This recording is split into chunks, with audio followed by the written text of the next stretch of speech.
Hey everyone, welcome to Snarf Talk with Chris. And Jerry, And this is our podcast where we give you a behind the scenes look as we create a comic book. we're going to talk about TV, movies, comic books, and hopefully have a lot of guests, other writers, creators, and friends. Check us out at snarfcomics.com. You can check out our blog and follow along with everything we got going on. Also, follow us on Instagram, Twitter, and Facebook at Snarf Comics.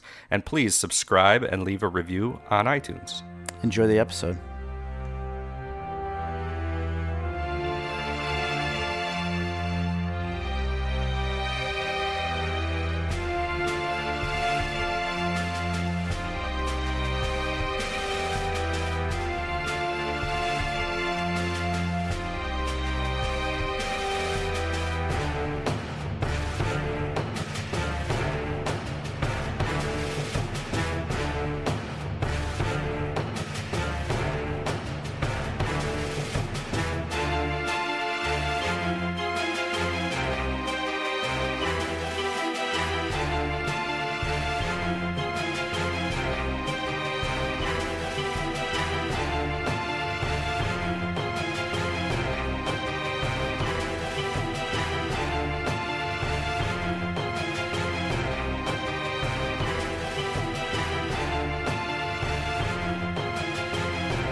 And just like the events of Avengers Endgame, we are here to save this podcast. Woo! What did you think about that cliffhanger, Jerry? Gosh, it was intense, wasn't I it? was on the edge of my seat. Somebody snapped their finger. I was yelling. Was it Thanos? And then I had to wait Was it us? all this time Nobody knows. for the rest of this podcast. But now, we're going to give you the most accurate top 10 I think that has ever been put together, Yeah. compiled, if you will. It's the be all end all of Marvel top 10 lists. So, without any further ado, It is top 10. the top 10 MCU Marvel Cinematic Universe movies ranked. Our personal Our selections. personal selections ranked. I love it. It's a This pretty is gonna be unexciting intense. lead in, but so let's lay down some ground rules, Jerry. Okay. Ground What are rule they? number one: we are only allowed to consider movies that officially are part of the Marvel Cinematic Universe. Okay. What does that include? Oh, a lot. Any movie post Iron Man 1, Yes. produced by Marvel Disney. So Okay. it has to have a Marvel logo. Well, when did Disney buy Marvel? I think maybe Because definitely before that. I think like at least 2 Iron Mans came out before Disney bought Okay. Marvel. Sidestep that. Nothing to do with Disney. Don't listen to Disney.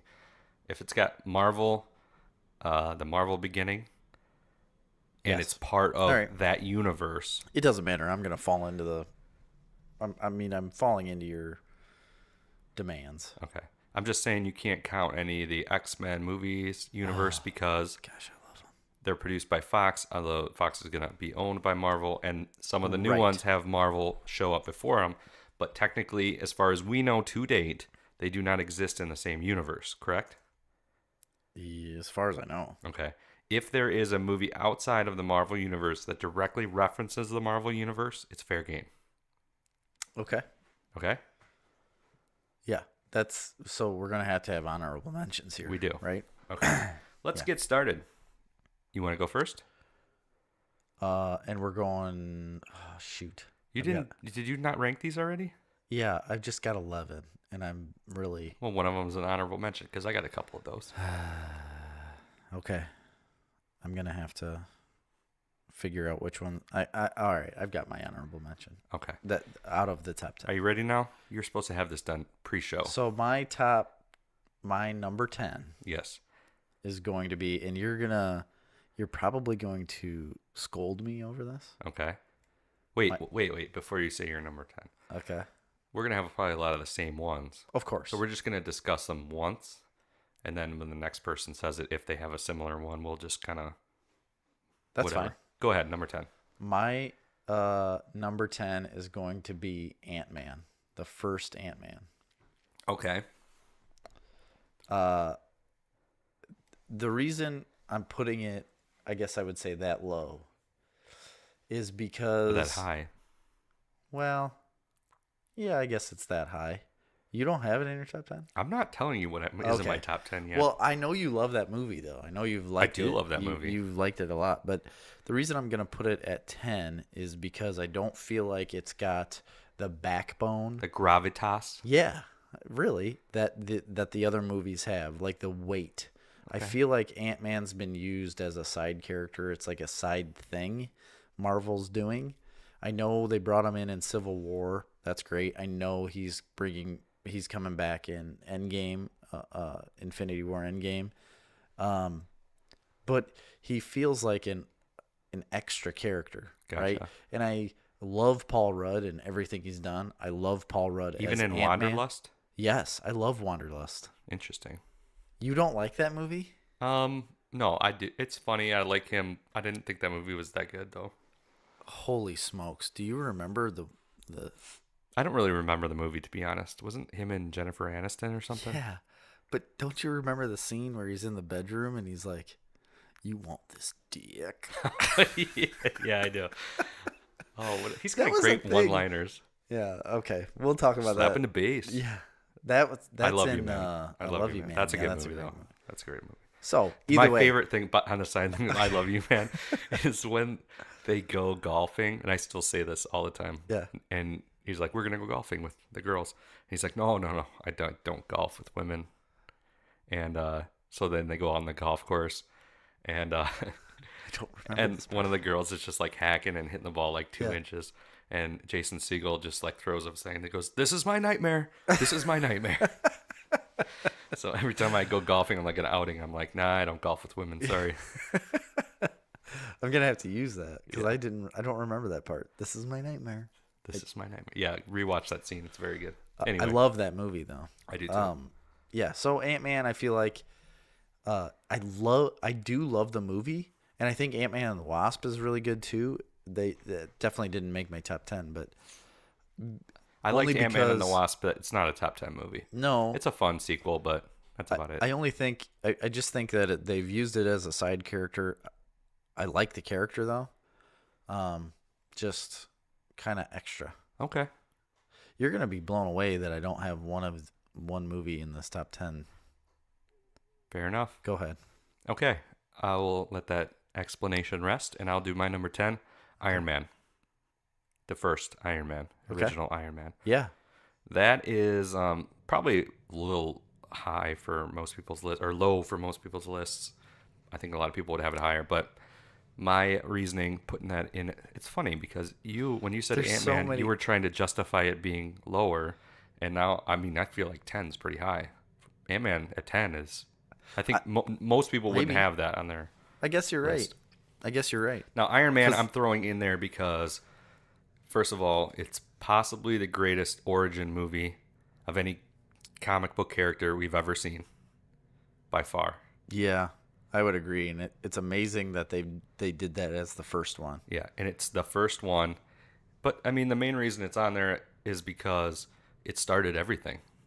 It did. So it created the Marvel universe, and they did it with a character that nobody really paid attention to. I mean, that's what's amazing about it. Nobody knew, really, and the general public didn't know who Iron Man Exactly, was. I mean, we that's- did, but the general public doesn't know who he is. They're going to start, and they're going to make Iron Man, all right? John Favreau's like, I'm going to make this movie.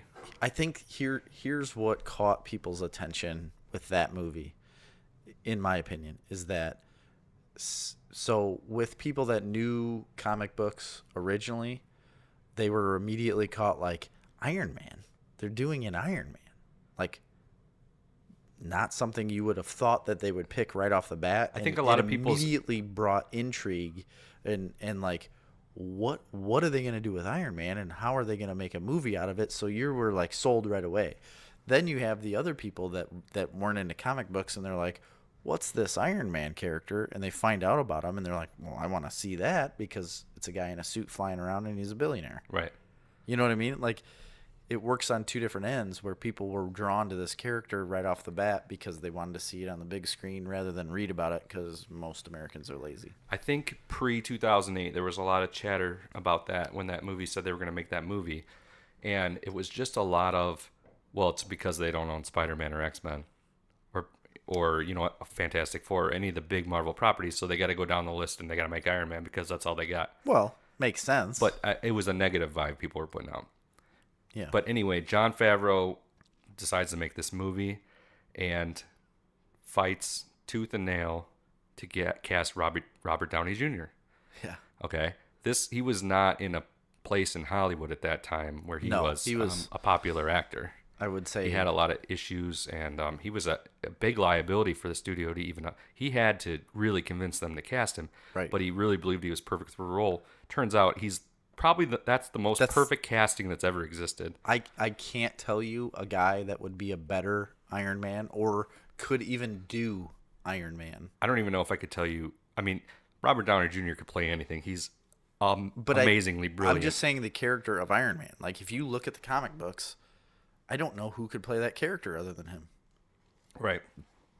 But like with Batman, I can name like 10, 12 different people right now that could play Batman. Yeah. That could do Batman. I think John Hamm needs to be the next Batman. Yeah. It's too old, but that's a debate for another day. It is a debate, and I'm going to argue about it. But Iron Man, I do not see anybody else but Robert Downey Jr. in that role. No. And once he's done, don't bring him back. No. You can't bring him back. And that's nothing to say that, I mean, it's literally beat for beat a perfect movie. Yeah. I mean, everything about that movie is perfect. It's a perfect origin story. Robert Downey Jr. is the perfect actor. It was a perfect storm of a movie that started all of this. And you better bet we wouldn't be where we're at today if that movie didn't work so well. If that movie was bad, we're not sitting here waiting for Avengers Endgame right now. We're not waiting for Spider-Man or Far From Home. We're not waiting for Captain Marvel. It would have never been made if that first movie was bad. Yeah. If they cast somebody other than Robert Downey Jr., none of this would have happened. I agree with you. You're selling me big time on why that needs to be there. And it's the best Iron Man movie. Iron Man 3 is also very good. Iron Man 2 is not great. But that's enough on that. Let's go to your number 9 so as we don't stay here for 5 hours. So my number 9 is Captain America. Which one? Captain America. The first Avenger? The first Avenger. I want to see you justify this. You don't think it should be in there? No way. What? I don't put that. No. I love it. Go for it. Tell me why. Tell you why. I'm a military guy. Okay. I don't know if you know this. That's what I love about it. I love how they took this, how they put in a movie this little skinny kid and made him into a super soldier. And then I think the Red Skull is an amazing character. He is. And and he's a great villain. In Infinity War that he pops up, amazing. Anything with the US and Nazis in it, I kind of love. I'm in the back for it. Don't make me seem like I didn't like this movie. I really liked that movie. I just couldn't put it in my top 10, but it's a very good movie. I could, because I the first time I saw that movie, it blew me. I saw it in theaters, and I've watched it probably, I don't know, 10 times at home. I mean, at least. And I love it. I love that movie. I love the character of Captain America. And I think it set up Captain America perfectly. It did. It was a great origin. To show how he's going to, like, partially lead the Avengers. You know what I mean? Yeah. Like, I don't know. I really liked it. And then there's another movie that follows that I feel like sets it up even better. Yeah. That gives you, like, more of a backstory on characters, that we'll talk about soon. But I think Chris Evans is another one that I don't think you could replace. I don't think you can replace a Captain America successfully. Oh, I disagree with that. I think I like Chris Evans. I think he plays the character perfectly. He doesn't have the charisma. Put a beard on him. And it's amazing. Yeah, yeah. I He's good. love him as a character. I love Captain America. Uh, it got a little rough for me in Civil War, uh, because I just don't like the way they wrote some of the stuff that he was doing. But I get it. I get it. I don't know in a lot of ways. Yeah. Anyway, that's a good movie. It's a good origin. Red Skull is always nice to see. Red Skull was a perfect character, and the dude that plays him is amazing. Yeah. I can't remember his name now, but he was Mr. Anderson Oh, in, yeah. Yeah, he was. in The Matrix. All What's right. his name? My number 9. Ready? I guess. Are you looking up his name? I was going to. How did you know? All Could right. you hear my clicking by chance? Actually, I'll do it on my phone. Go ahead. My number 9 is also a Captain America movie. Is it? Yes. Okay. It is Civil War. Oh, okay. I'll tell you why. No, go. Yeah, go. For me, that movie, it was really. So it wasn't the first team up movie. That was Avengers 1 and was Avengers 2. They were both out before Civil Yeah. War. Yep. Civil War was the best of them to that point. It really felt like an amazing team up movie. Go ahead. Sorry. Hugo Weaving. Yeah, I knew that. Hugo Weaving. Yeah. Like Hugo Weaving, but Hugo Weaving. What a strange name. Yeah, it's probably fake. That dude, man. He's good though. He kind of looks like a villain. Yeah. Like, He's been in a lot of stuff. oh, he's in. There's a poster image of him as Red Skull. Yeah. You can't. The character is amazing, and then they didn't use him in Infinity War. Yeah, he was. Oh, him. No, he was all CGI, wasn't he? Yeah. Yeah. They used his voice, Yeah. but he was not ever present for filming. Anyway, Civil War. Civil War. Now that you've derailed my thoughts, That's fine. I thought it was an amazing team up movie. It was a lot of fun. The action scenes, the fighting scenes are brilliant. The fight in the airport, amazing. But the unveiling of Spider-Man Yeah, that you can't beat is that part. amazing. And then even before that, with him and Such a short part of the film too. Tony Stark before that in Queens, how they jump around the different areas is great. The use of Ant-Man and Giant Man,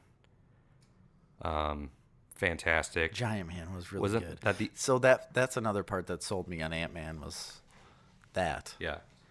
Wasn't that the first appearance of Black Panther? Yes. So it I was. mean, a lot happened in that movie, and that movie was it might not be one of the best plot-wise or thematically Yeah. or dialogue or stuff like that, but as far as pure fun at the movies and spectacle and things like that movie was very good.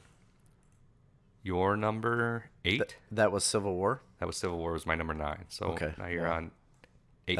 That is my number 8.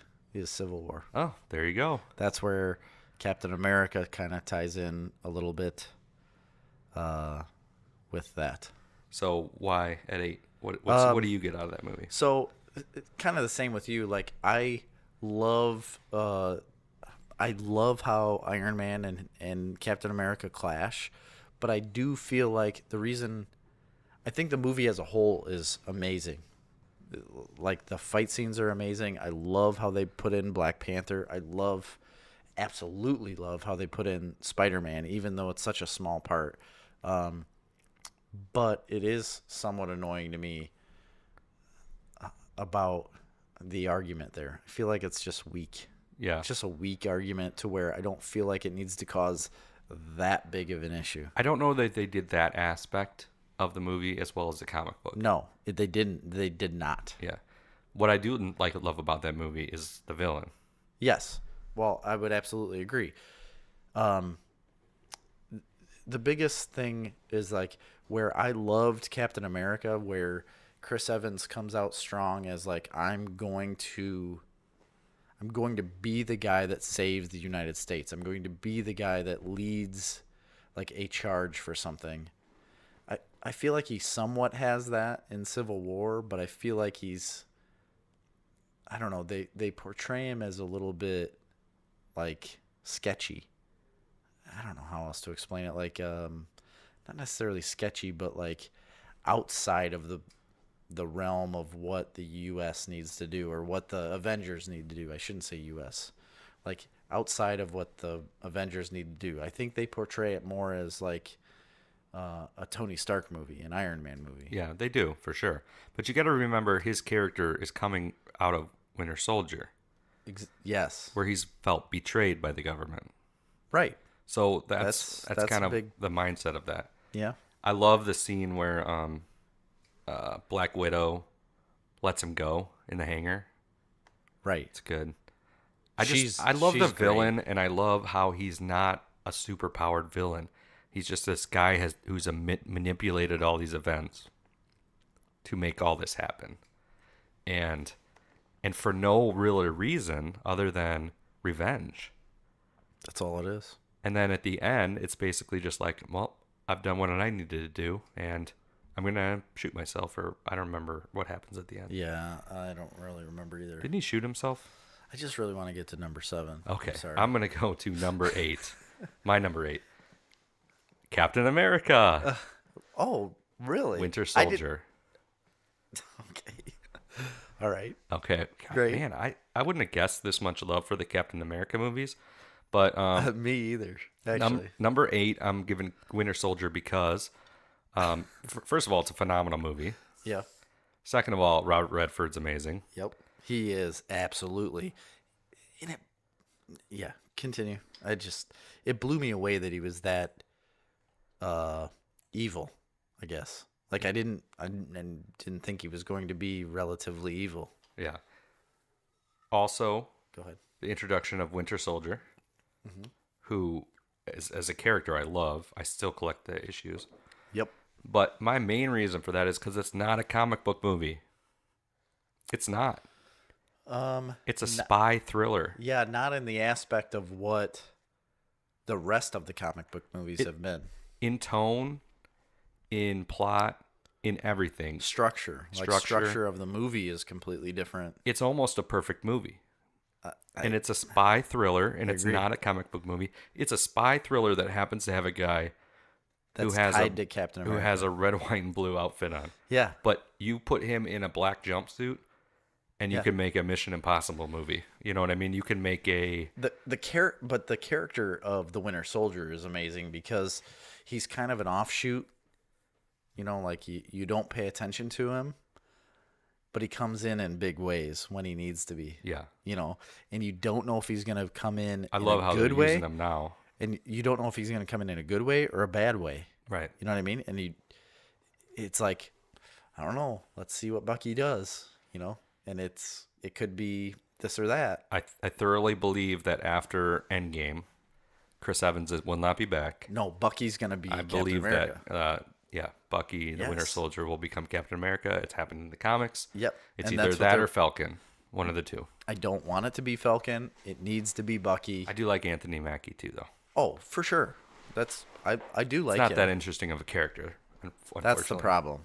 I don't think Falcon has the backstory or anything. I do like his like gizmos. What's he call his little robot bird? There's a name for it, but I can't remember. I what don't it is. know. What it Anyway, is. Winter Soldier, for pure fact of it, completely threw the genre out the window. It throws superhero films out the window. I think it was the first superhero movie, other than Dark Knight, Yeah, that's what I was gonna say. that completely changed We're talking Marvel though. and elevated what a comic book movie could be. Yeah, completely agree. Number 7 for you. Winter Soldier. Oh, come on. A lot of crossover Come here. look at my list. A lot of crossover here. Yeah, Captain America: Winter Soldier was my number 7. That's why I started laughing when you said Captain America. I started laughing, and then you put Winter Soldier, and I was like, oh my gosh. Wait, so your 9, 8, and 7 were all Captain America movies? Let me see. Yes, Wow. they were. But I guess I had 2 of them in mind. So, Yeah, and like I said, well, first of all, Civil War is not a Captain America movie. It's basically an No, Avengers movie. It's an Avengers. no, it is absolutely an Avengers movie. But I put it more heavily on Captain America because of, I guess, just because I was talking about I was talking about Captain America prior to the movie. But I don't know. I look at that character because I I guess I need him to be a certain way, Right.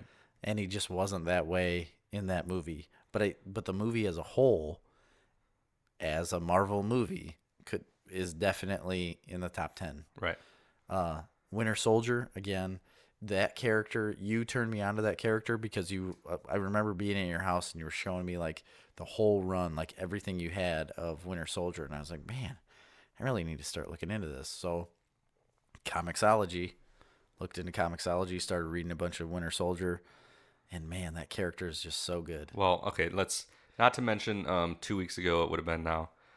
We did our top 5 indie books. Your top 2 were both Ed Brubaker, Yes, and he and he created the Winter Soldier. I think he created him, no, yeah, he absolutely and created he him. wrote that And whole run, which revitalized Captain America, revitalized the franchise, spawned the whole Winter Soldier into its own franchise of so comics. that's what I was gonna say. Is I think the reason why I love that book so much is because of Ed Brubaker. Yeah. Like, because of his writing.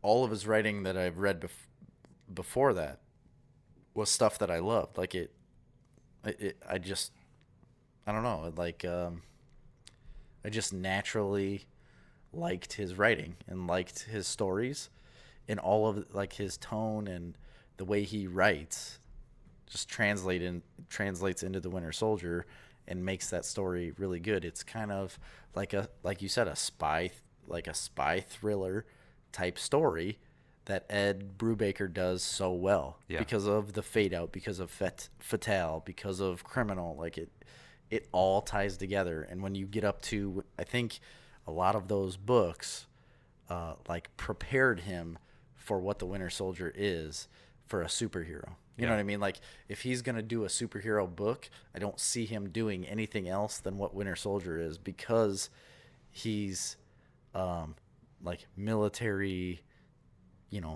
like we said, spy, but you can make it a little bit noir detective like aspect of it. Right. You know what I mean? Yeah. It just it lends itself very well to Ed Brubaker's writing style, and I think Marvel did a phenomenal job getting him into that spot. Absolutely. And another thing I remember when that movie came out that I loved was it was probably the first superhero movie that you could go to people like your parents that don't know or want anything to do with comic book movies and be like, watch that movie, and then they'll come back and be like, that movie was amazing. Right. Because you don't even know it's a superhero movie, But it doesn't matter. Like, if you were to come to them and say, hey, watch this comic book movie called Winter Soldier, they would have a different outlook at that movie prior to watching it. Maybe. You know what I mean? Like, Yeah.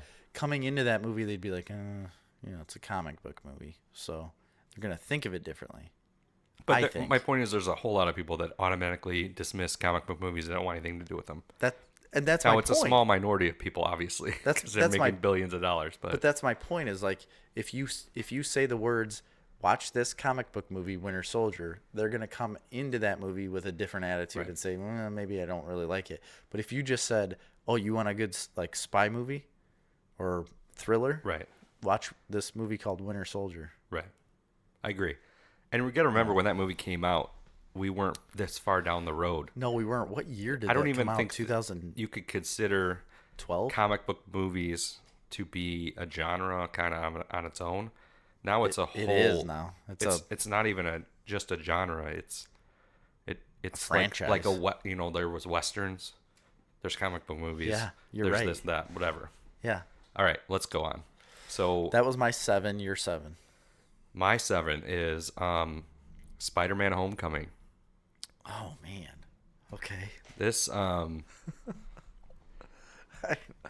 so confused on what your top really is gonna be.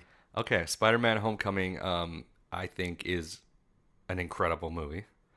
I think Tom Holland Yes. as Spider-Man is fantastic, but Robert Downey Jr. in that movie is amazing. Their interplay is great. Marissa Tomei is Aunt May, incredible.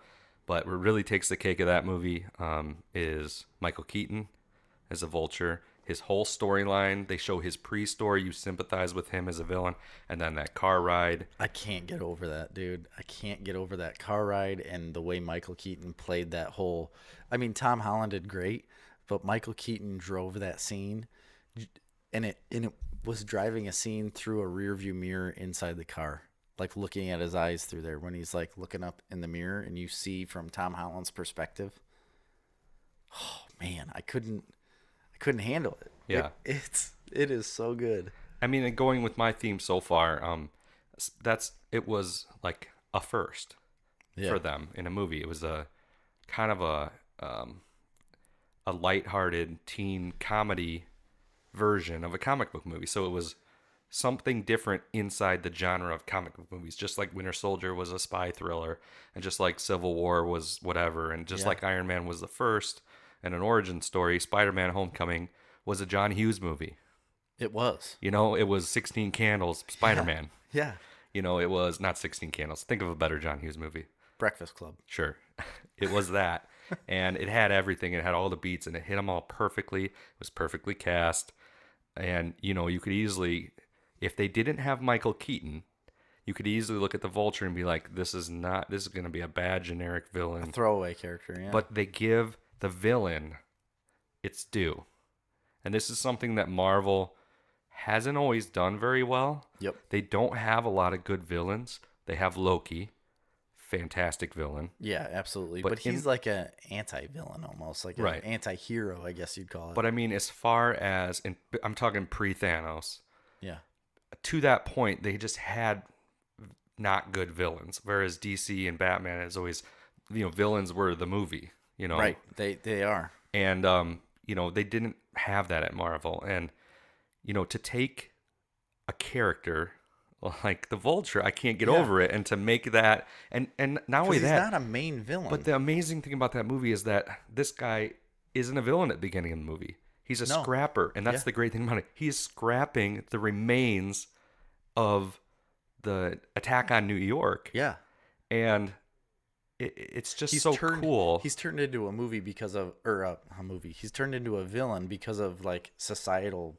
pressures and like what he needed to do to save his family. Yeah, basically government bullshit. Yeah, that's what it was. But also, I think it's genius. It's like an underdog story for one guy, and he ends up turning into a villain just because Spider-Man's around. They actually had to go out of their way in that movie to make you dislike him.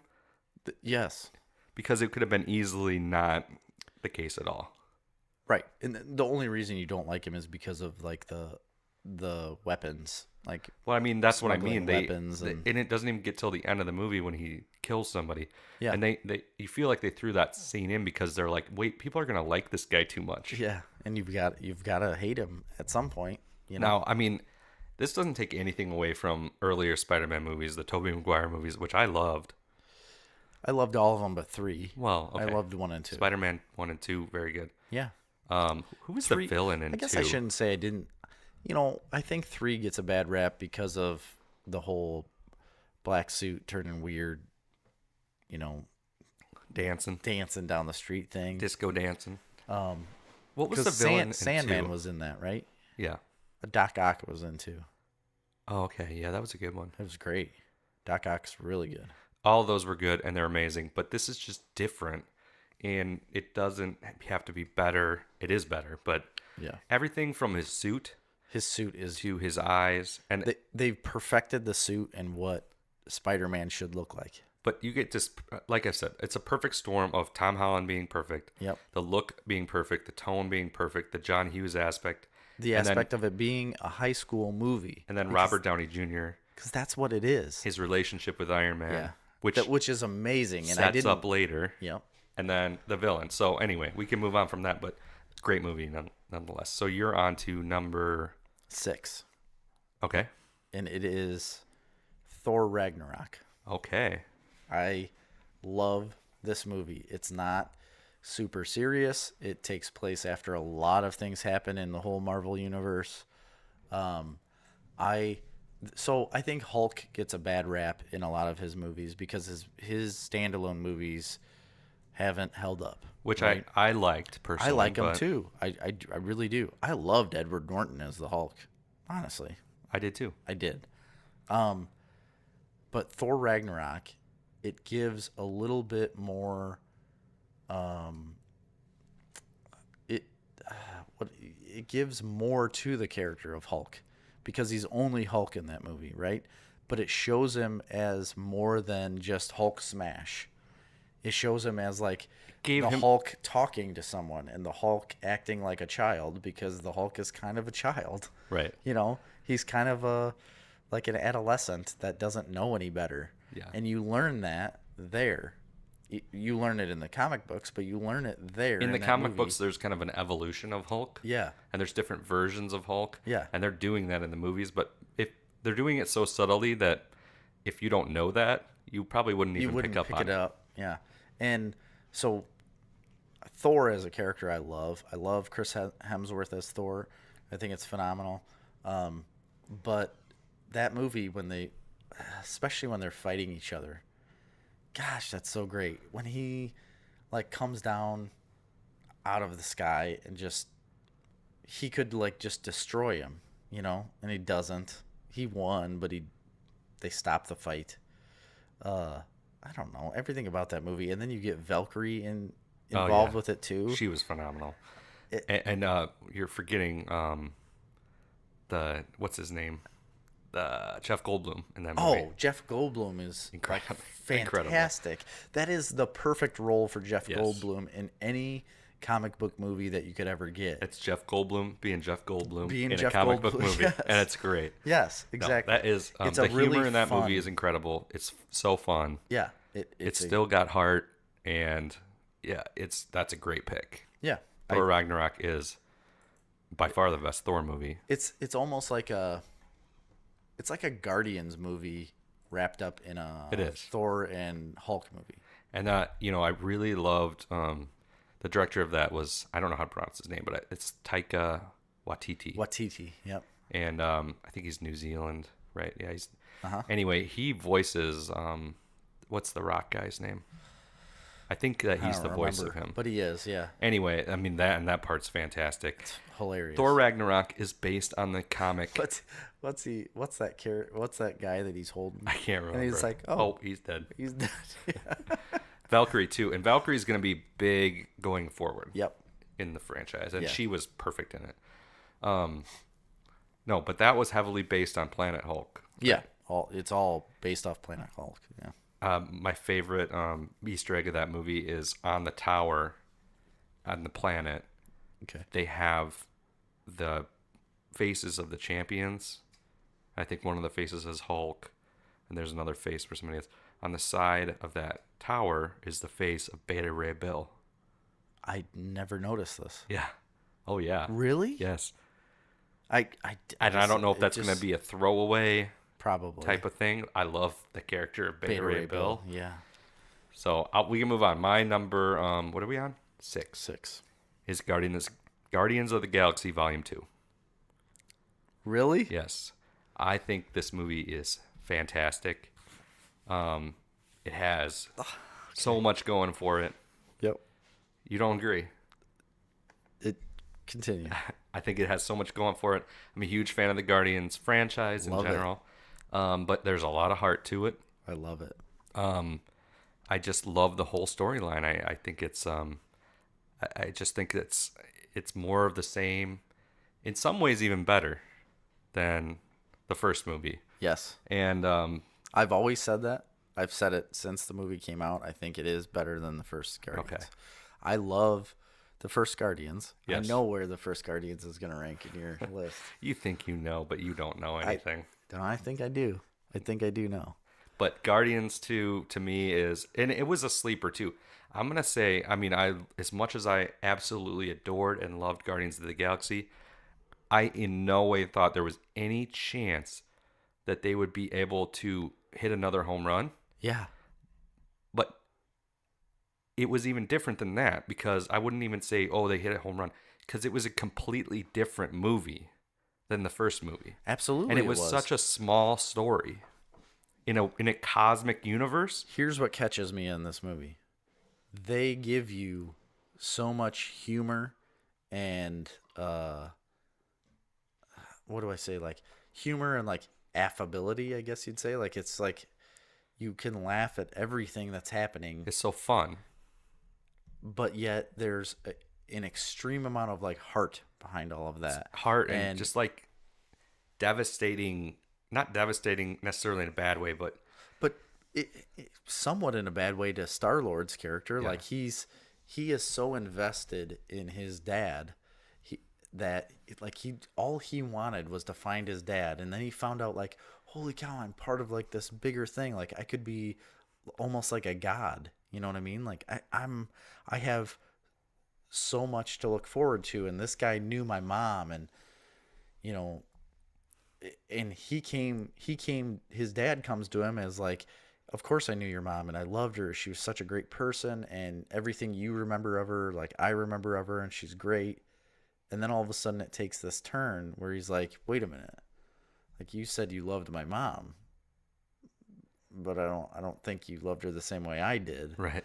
And it takes this turn, and you can see it in Chris Pratt. You can see the realization. Like you can see him like, wait, like this isn't the same thing. Right. And it's amazing. It's amazing to watch that turn of events, but yet still keep the humor in it. Yeah. You can still laugh at all of this stuff and be like, man, I feel bad for this guy, but yet, oh shoot, why can't I think of him? The big guy. Thanos? No, the big muscly guy. Why can't I think of his name? Drax. Drax. But then Drax is standing there like, I'm invisible. If I stand really still, you can't see me. Come on. Like, how do you do that? Yeah. How do you make that work all in the same movie with a freaking raccoon? Right. You know? No, and I love the introduction of Mantis. And the music, the amount of money they spend on this music. Yeah, the music is great. It's just the very fact that they can take probably what was the biggest. To me, that's how you make a perfect movie. And to take what was the biggest and in scope and most cosmic movie, Guardians of the Galaxy. Right. And then to have a sequel where everybody's thinking, how can they top that? Yeah. And then they make the smallest story. You know what I mean? Yeah, it's incredible. They make it like it is so a smaller personal, story. small story. It doesn't feel like it, and I know most people are thinking probably not on the same page. And as then me. the whole like, I'm Mary Poppins, y'all, coming back to save him, and he finds out like I've had a dad all along with. I completely forgot about that part, but it's the best part of the movie. Exactly. I cried about in that movie. He comes back Yondu. and saves him, and dies for him. Yeah. Spoilers, but come on. Yeah. You know, you can't beat the heart and like the emotional aspect of that movie and the weight of it. And Michael Rooker is a goddamn national treasure. Yes. As Yondu he Yeah. is, at least. That you can't. That's amazing. I love it. So that was my number 6, and your number 5. My number 5. Benedict Cumberbatch. Ooh, Doctor Strange. Doctor Strange. That movie blew me away when I saw it in theaters. That movie was legitimately incredible. I've never seen anything like it. I saw it in 3D. You have to see it in 3D. I did as well. Because I think that is the only way you can see that movie in theaters anyway. I mean,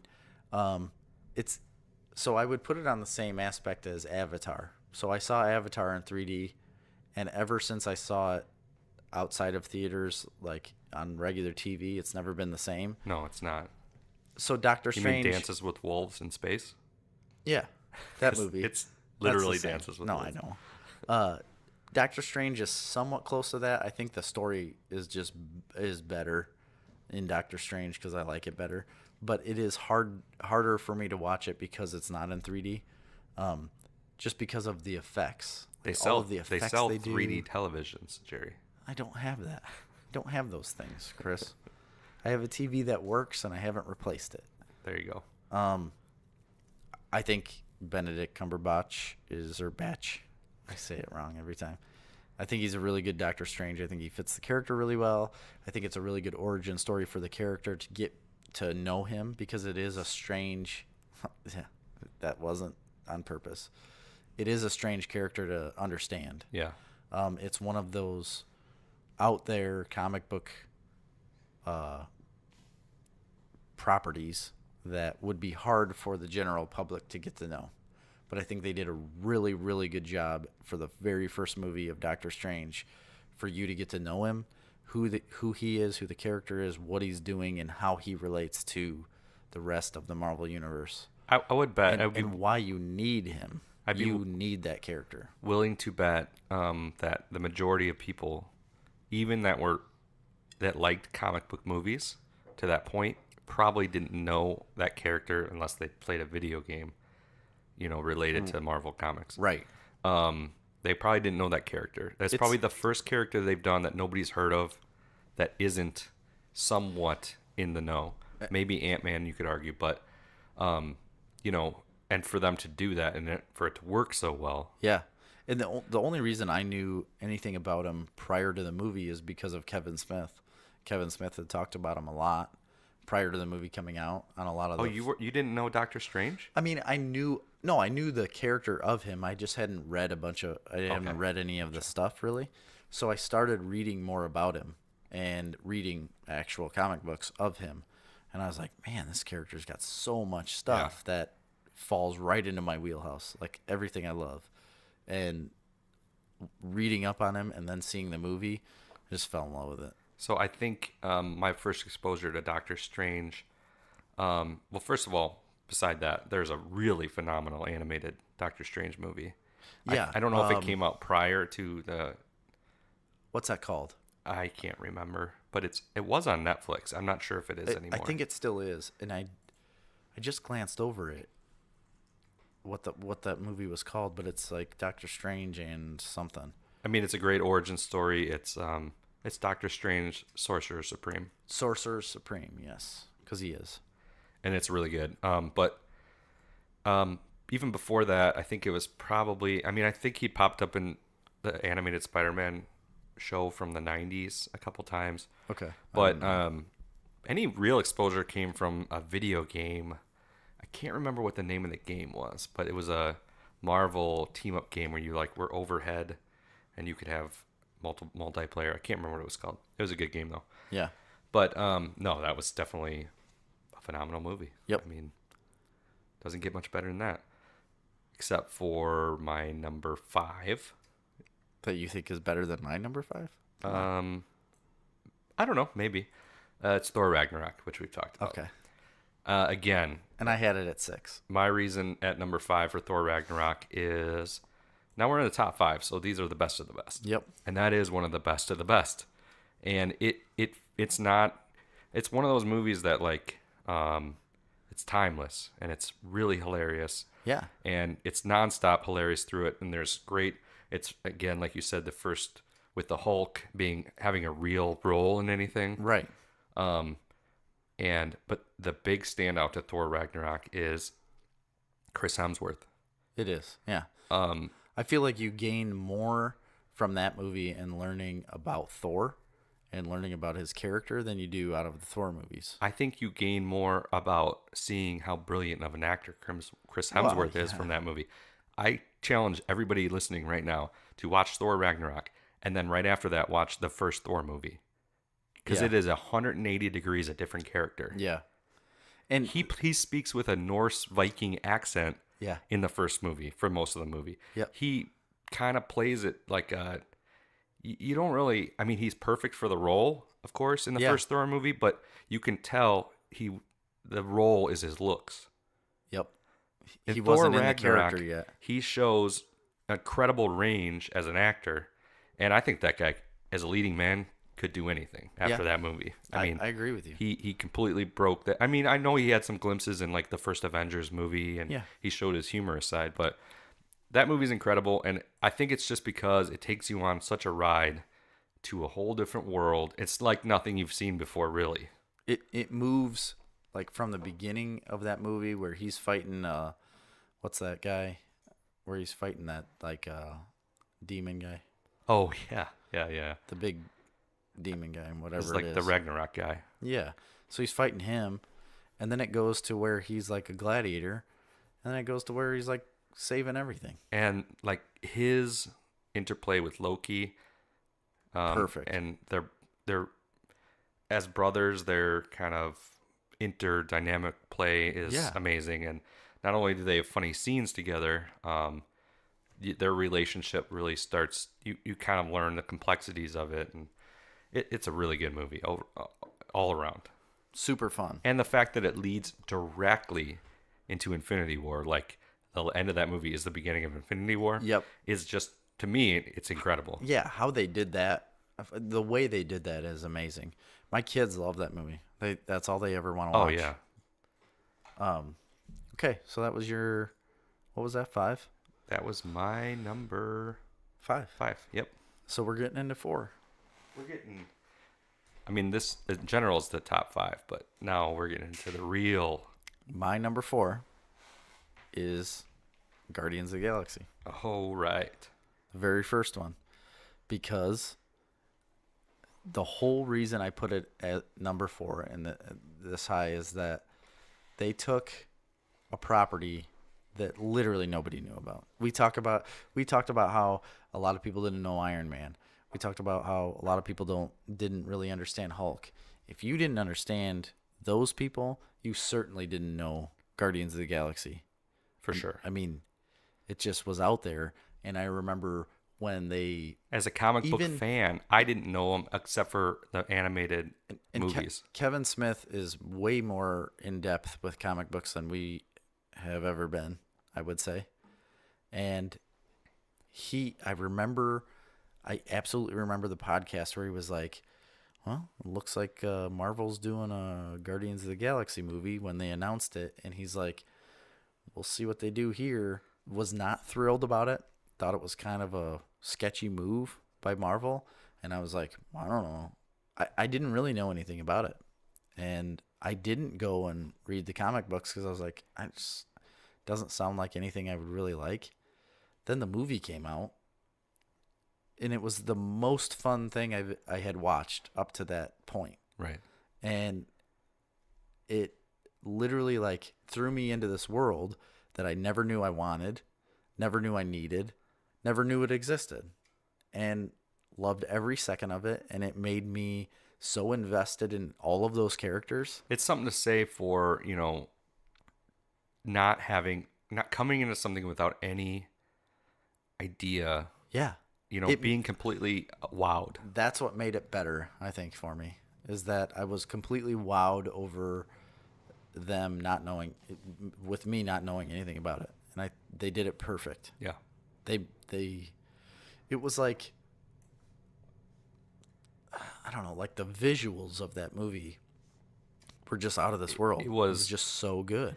Yeah, it was groundbreaking. I mean, Yeah. the look of that movie and that style. I really feel like Guardians changed Marvel. After that movie, I it agree. changed Marvel in a way. Everything has looked and been better tonally. Yeah. After that movie. They built off of that movie and made everything First of all, similar to it. In Guardians a of way. the Galaxy now is the background story for the entire universe. For all of it, yeah. Now, Yes. basically. Yeah, it is. It builds off that. Infinity And War that's where is they- a Guardians Is movie. that, am I wrong? Is that where they started introducing the whole concept of, is that the first Thanos? He might have. Yes. No, it is. I think. No. Did he come in a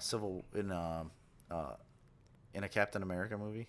I don't think so, but I don't remember. Maybe in Avengers. Maybe it was an Avengers movie. He came in earlier. But he was this is there. the story of Avengers Infinity War. This Yeah. is the background information.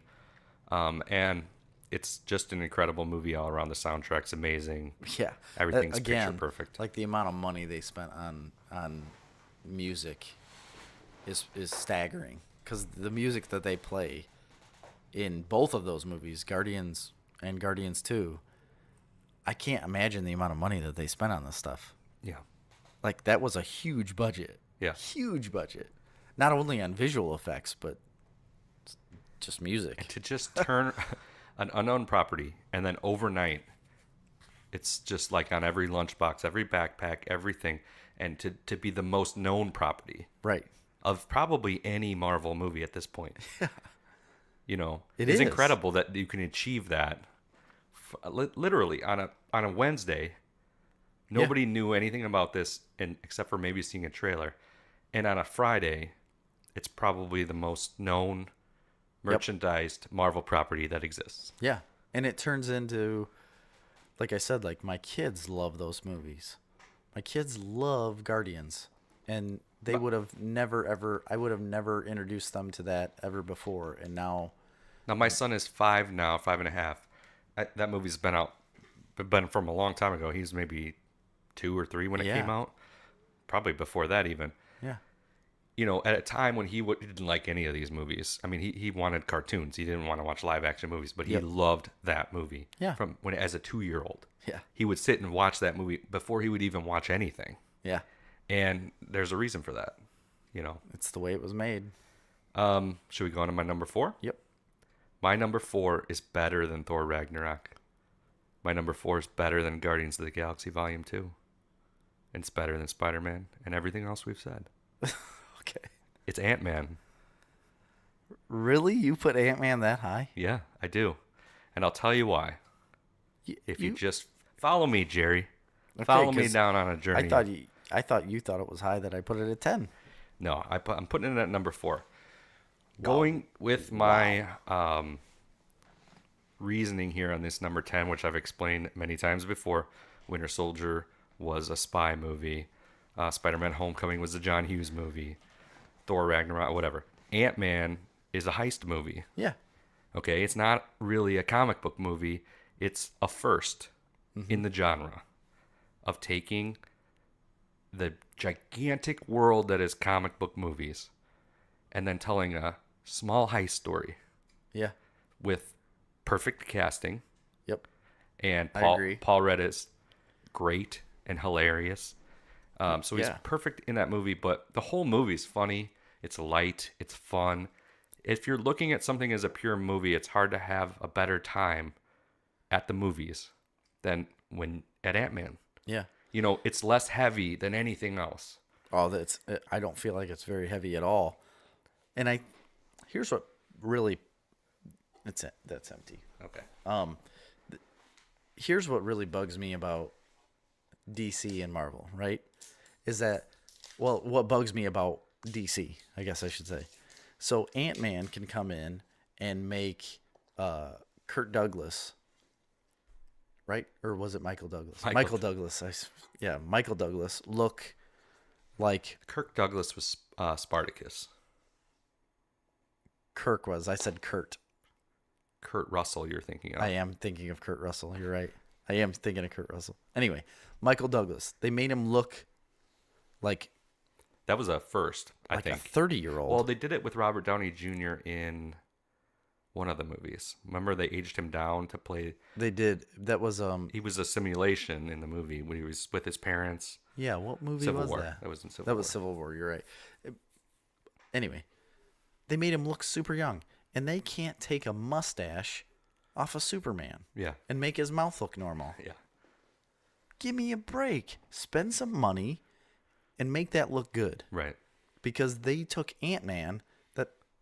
I mean, I'm sure it had a pretty big budget because it was a Marvel movie, but either way, Ant-Man was a movie that was just kind of, like I said, like a side character. It wasn't really tied to everything. It wasn't huge. It wasn't the backbone like Guardians was to Infinity War. You know what I mean? Like, you better bet he's going to have a huge role going forward. Now he does. He's going to have a big role in Endgame, I think. Now he does, right. Yeah. But I'm just saying, like, when Ant-Man came out, I don't know. They spent a lot of money to make Michael Douglas look young. Yes, they did. And they did a phenomenal job at it. Unreal. But it's just unreal. The special effects in that movie with the train, fighting the train, Yes. Thomas the Train Track set. Yeah. I mean, the special effects of that movie are, Incredible. again, it's their firsts. You've never seen anything like it ever. That was the first time you've ever seen anything like that. And they're taking these characters that people don't know and making them viable. They're making them a viable, like, huge comic book character again after they've been put out years and years and years and years ago. And this is why it's perfect, because okay, this is why it isn't DC, and so Marvel can look at this and go, Ant-Man, nobody knows who this is, right? So Marvel can go, well, what are we going to do with this movie? All right, well, we can make a generic Thor movie, Yeah. but with Ant-Man. It's like, or we can just do everything completely different Yeah. Yeah. and make a comedy with amazing visual effects that is a heist movie and is a small story, and nobody's going to expect it or see it coming. They could have went a whole different way. Yeah. Oh, They could have made a really boring generic movie, Yeah. but they didn't. And they didn't. And that's And what I love about Michael that. Pena Yeah. is incredible. Where did he come from? Yeah. You know? Ant-Man deserves its due. Nobody does. will put it at number 4, but I will. I didn't. I put it at 10. But either way, it's still in my top 10. Yeah. Because it is a phenomenal movie. Number 3, Jerry. So my number 3 was Spider-Man Homecoming. Wow. I freaking love that It's movie. such a good so movie. much. You know, when that movie came out and I first watched it, we talked about it. I think we might have seen it together even. And I said like, oh, that's my favorite Marvel movie. Yeah. You know. You did right away. So I think maybe And that's why it blew me away when you put it. What'd you put it at, 6 or 7? I put it at 7. And I think That's why I kind of laughed, and you're like, did it not make your top 10? No, it absolutely did. It's number 3. yeah. Because It was impactful when you first saw it. I think maybe some Yes. of that's faded from my memory. not mine. I just think it's great. And I keep saying it. I'm going to continue to say it, but Michael Keaton blew me away in that role as Vulture. Vulture is an unknown villain, really. Even, I mean, is he even that big in the Spider-Man comic books? Yeah, I mean, to a point, but There's he's not bigger- like he's not like a super villain. Yeah, that's what I mean. There's bigger villains Oh, there for that sure. Spider-Man's fighting, and they took him, and like you said, he was like a good guy in the beginning and just kind of struggling, and then all of a sudden, government problems and him trying to sell guns. But he was still trying to do things to like better his family. It was all about his family, and it ends up where him and Spider-Man are on the wrong sides of things, Yeah. from each other. But that car ride scene, you can't. That is probably my single favorite scene of any Marvel movie right now. Is that one scene where you see Tom Holland sweating like crazy because he's a little kid and he doesn't know how to act and he doesn't know how to be a superhero at all yet, and he's still super intimidated by this guy because he doesn't really know he doesn't know the guy's power and he doesn't know his own power, and he's just like infatuated with this girl. He's riding with this guy, and then they both realize like they're fighting each other. Yeah, it's intense. It's so intense. They take something so simple as going to a homecoming and make it like the most awkward, intense scene that you will get. And then they named the movie after it. Yes. And then they named the whole movie after it. And they should have, and they did it right. Yeah. I love it. It's really hard to beat that movie, and maybe I should have had it higher. I'll give you that, but again, I'm not bumping it for Thor Ragnarok or Guardians 2. It could maybe bump Guardians 2. I could probably move it up above that, but Oh, gosh, you're killing me here. we'll see. My number 3 Yeah. is Avengers: Infinity War.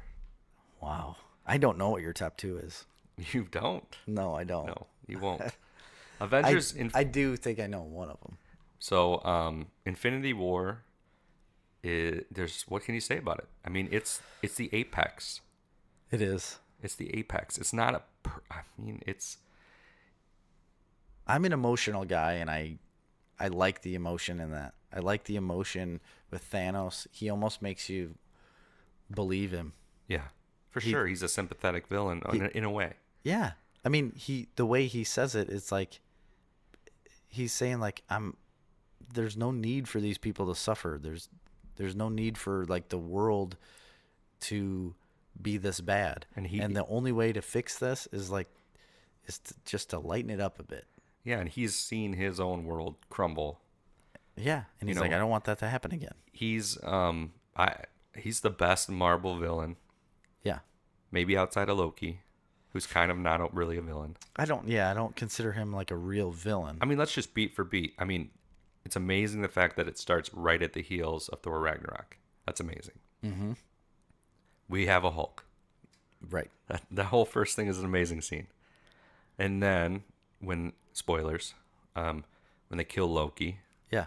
I mean, it's genuinely shocking. Yeah, it's very shocking to do that right off the bat. And just as they've repaired the relationship, Yeah. Yep. and then it throws you right into the next scene where the Hulk crashes into the Sanctum Sanctorum. Yeah. And then you got amazing Doctor Strange comedy. Yeah. And then you got an amazing dynamic where he meets Iron Man and they have an amazing dynamic between each other. Right. And then you get an incredible fight scene right after that. Yep. Like a very incredible fight scene. And so they're doing everything right, and then there was a time where I was just getting aggravated where Mark Ruffalo just couldn't be the Hulk. Right. And I was like, why the heck are you doing this? Like, just be the Hulk and fix this. But they do it on purpose to draw that out of you. They're like, they want you to feel that. They want you to be aggravated that he's not fixing this. But the whole reason is because, like, he doesn't want to do that again. He doesn't want to be stuck in the Hulk. He doesn't want to be the guy who just smashes things. Yeah. And the Hulk doesn't want to be out there. Right. He's going to be. And then bam, they throw Spider-Man in it. Yeah. Yes. Yes. And exactly. then bam, they end up on a spaceship trying to save Doctor Strange. Yep. And then they're stuck. it's just everything about it. It's like the best Iron Man. It's the best Spider-Man movie. It's the best Guardians of the Galaxy movie. Yeah. It's the best. The only gripe I will ever have about that movie, I would say it's a small gripe, but I feel like the only gripe anybody could have about that movie is the small, problem that Star-Lord had. Yes. I mean, he had the gauntlet, right? Yeah, they had it off. They had it off of him. They fixed everything. And then he just gets a little too mad at the wrong time. Yeah. And ruins it. But it's also, you get it in a way. First of all, you get it, but in the aspect of saving the universe, do you do that? I mean, would you? It's just pure emotion. So my only I know, but issue, would you let the emotion overtake you to Star-Lord would. destroy the universe? I think Star-Lord would. The problem they had wasn't that scene. It wasn't that's what happened. I totally buy that. The problem they have is they didn't set up Star-Lord and Gamora's relationship before that to a point where that you could believe that he loved her so deeply that he would react like that. Exactly. Now I agree with you. That could have all happened off screen, but they didn't set it up that way. Right. I agree. So, they didn't make you buy into that relationship. If you would have, if they Even would have, you know that Star-Lord feels that way to a point, but you don't know it's that deep. in that movie, you are at a point where you believe that they had basically just started dating. They did. No, I don't think they did. I think they just didn't do a good enough job establishing what happened in the meantime. And maybe they didn't do enough of putting that into Guardians 2. Yeah. But well, yeah, and that's because Guardians 2 was more about that whole him and his dad. That whole fight scene on the planet was incredible. The fact that Iron Man keeps calling Doctor Strange a wizard. Yes. It's incredible. I mean, he is a wizard. But outside of all that, when they go finally to the planet to get the Soul Stone from, the guide ends up being the Red Skull, which is amazing. Oh my gosh. But that point where they're standing there and you have to give up something you love, and Gamora just starts laughing. You don't love anything. And then there's just this silence and this desperation. Thanos' part. And then there's that slow revelation on her part. That it's her. Yes. That he's doing this for her. And she thinks she's like a throwaway daughter, or not even a daughter, like just this person that he's enslaved and doesn't care anything about. And then she looks at him like, oh no. Right. She just like, you actually love me. Right. That oh my God. Terror of that realization, and then him, crying about it is incredible. And then they get the whole fight scene, and then he's like, but he looks at her and I don't think he says this in so many words, but this is what I got out of it is like he's looking at her as like, oh, all of this is for you. Right. Every ounce of what I'm doing is for you. Yeah. Don't you get it? It's heavy. How can you not love a guy for that? Yeah. You know, like especially if you have kids. You know, like there's people that adopt kids and feel the exact same way. You know what I mean? Yeah. And that's basically, well, I mean, he stole her, but Right. you know, He killed her everyone that she ever loved, and then stole her. But he feels that way, and it's weird. It's weird to have that with such a big villain, like a guy that's going to ruin everyone's day. Right. You know. And then you get to the end, incredible fight scene in Wakanda. That's all great, just spectacle. And then they do it. They go for it. They go for that snap, and then they end the movie. You know, for them to take a risk like that, I wouldn't even call it a risk, but it had to happen. They ended it. It's Empire Strikes Back. You know, Yes. they ended it on a down note. You know, every single person, I don't care if you never saw a Marvel movie before, you watch that movie, every single person goes, what? You know what I mean? I can't imagine what Endgame is going to do financially. My best take of that movie was from Amy, because Amy doesn't know anything about comic books. And I probably have the same story with Marley. She loves all the Marvel movies, but she hadn't seen that one. Yeah, and so Amy just watched us recently, like a month ago. Yeah, Marley too. And she watched it. She was off one day, and she's texting me. I'm at work. She's texting me, you know, throughout the movie, and then when it ends, that's all she texted me was "what?" like all in caps, and I just laughed. I was like, "Yeah, it's something." Yeah. And she's like, "This is bullshit." Yeah. Like, it's like maddening what's almost. happening?